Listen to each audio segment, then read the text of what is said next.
চার তাকবীর দিয়ে তোমার অশ্রুসিক্ত জানাজায় তোমাকে বিদায় দেওয়া হবে। তোমার আত্মীয় স্বজন, তোমার কাছের মানুষ, তোমার পাড়া প্রতিবেশী সকল মানুষ তোমার খাটিয়াটা উঁচু করে তোমাকে কবরের সামনে নামায়া তোমাকে কবরের ভিতরে দাফন করিয়া সকল মানুষগুলো যখন চলে যাবে, তোমার কবরে তিনটা প্রশ্ন করা হবে। প্রথম নাম্বার প্রশ্ন করা হবে, মার রব্বুকা, তোমার রবকে। তুমি যদি এই দুনিয়াতে রবের সামনে সেজদা না করো, তুমি যদি এই দুনিয়াতে রবকে না মানো, তুমি যদি এই দুনিয়াতে কোনো মুনাফিকের সাথে ঘোরো, তুমি যদি এই দুনিয়াতে কোনো পীরের দরবারে সেজদা করো, তাহলে তুমি কখনো এই প্রশ্নের উত্তর জবাব দিতে পারবে না। আর তুমি যদি এই দুনিয়াতে 5 ওয়াক্ত নামাজ পড়ো, রবকে মানো, প্রত্যেকটি হুকুম আহকামগুলো মেনে চলো, তাহলে তুমি সেদিনকে বলবে, তুমি আমাকে রবকে চিনাও?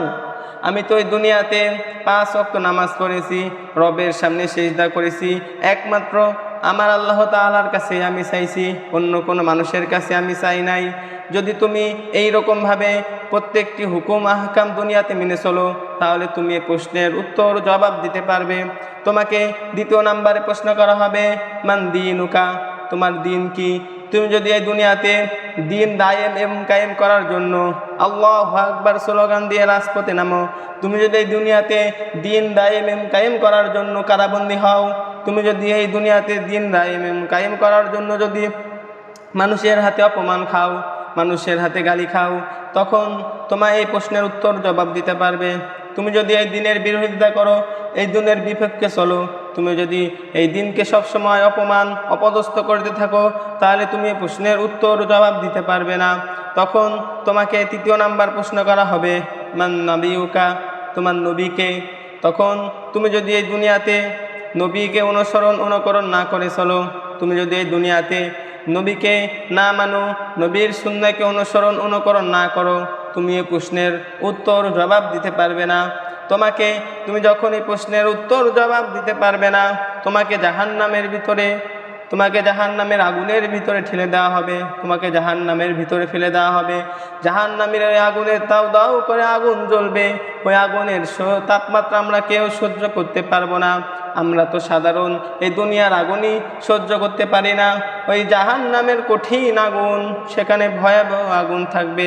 ওই জাহান্নামের কঠিন আগুন আমরা সেখানে কি করে সহ্য করব? যখন তোমাকে জাহান্নামী পোশাক পরিধান করিয়ে দেওয়া হবে, তোমার শরীরে জাহান্নামী পোশাক পরিধান করে দেওয়া হবে, তোমাকে জাহান্নামী হাওয়া বাতাস চালু করে দেওয়া হবে, তোমার কবরের সাথে জাহান্নামের সংযোগ করে দেওয়া হবে, তোমাকে জাহান্নামের প্রত্যেকটি হাওয়া বাতাস তোমার কবরে আসতে থাকবে।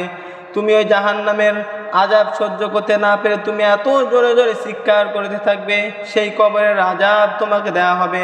ওই জাহান্নামের ভিতরে এত কবরের আজাব হবে, এই দুনিয়ার আগুনের চেয়ে জাহান্নামের আগুনের তাপমাত্রা 70 গুণ বেশি হবে। আমরা তো সামান্য এই দুনিয়ার আগুনই সহ্য করতে পারি না, ওই জাহান্নামের আগুনের তাপমাত্রা কি করে সহ্য করব? এই জন্য আমরা যদি ওই জাহান্নাম থেকে বাঁচতে চাই, তাহলে আমাদেরকে কি করা লাগবে? আমাদেরকে নামাজ পড়তে হবে, প্রত্যেকটি সুন্নত নবীর সুন্নতগুলো মেনে চলতে হবে। আর আমরা যদি জাহান্নাম থেকে, সবাই তো কিন্তু জাহান্নাম থেকে বাঁচতে চাই, কিন্তু জাহান্নাম থেকে বাঁচতে হলে যেই সকল কাজগুলো করা লাগবে, নামাজ পড়া লাগবে, রোজা করা লাগবে, হজ করার সামর্থ্য থাকলে হজ করা লাগবে, জাকাত দেওয়ার সামর্থ্য থাকলে জাকাত দেওয়া লাগবে। আমরা যদি এই সমস্ত কাজগুলো না করি, আমরা ওই কবরের আযাব থেকে কেউ বাঁচতে পারবো না। জাহান্নামীদের শরীর হবে এত বড়, জাহান্নামীদের শরীর বিশাল বড় বড় হবে, এক কাঁধ থেকে আরেক কাঁধ পর্যন্ত পৌঁছাতে 3 দিন সময় লেগে যাবে। এত বড় বড় শরীর হবে তাদের, তারা শুধু জাহান্নামের ভিতরে শাস্তি আর আযাব খাইতে খাইতে তাদের শরীর, তারা মৃত্যুর কাছাকাছি যাবে। আবার তাকে জীবিত করা হবে, আবার এই আযাব খাইতে খাইতে মৃত্যুর নিকটবর্তী স্থানে যাবে, আবার তাকে জীবিত করা হবে। এই রকমভাবে শুধু তাকে আযাব আর আযাব দিতে থাকবে। সেইখানে শুধু আযাবই হবে, সেইখানে কোনো মুক্তি নাই। জাহান্নামের আগুনের তাপমাত্রা অনেক বেশি হবে। জাহান্নামের ভিতরে একদিকে শাস্তি হবে যারা এই দুনিয়াতে ফাঁসি নিয়ে মারা গিয়েছিল, অনেকে আত্মহত্যা করে, অনেকেই ফাঁসি নেয়, তাদের একদিকে শাস্তি হবে। এই দুনিয়াতে যারা সুদ খাইতো তাদের একদিকে শাস্তি হবে, এই দুনিয়াতে যারা জিনা ব্যভিচার ঘুষ দুর্নীতি করত তাদের আরেকদিকে শাস্তি হবে, এই দুনিয়াতে তারা মিথ্যা কথা বলে মানুষকে ফাঁসাই দিত, তাদের আরেকদিকে শাস্তি হবে। এই দুনিয়াতে যারা হত্যা করেছিল তাদের একদিকে শাস্তি হবে। এই রকমভাবে শুধু শাস্তি আর শাস্তি হতে থাকবে জাহান্নামের ভিতরে। সেখানে শুধু শাস্তিই হতে থাকবে, সেইখানে কোনো আরাম নেই, সেইখানে কোনো শান্তি নেই, শুধু শাস্তি আর শাস্তি হতে থাকবে। ওই জাহান্নাম থেকে যদি আমরা বাঁচতে চাই তাহলে আমাদেরকে নামাজ কায়েম করা লাগবে, নামাজ পড়া লাগবে, আল্লাহর আহকাম হুকুমগুলো মেনে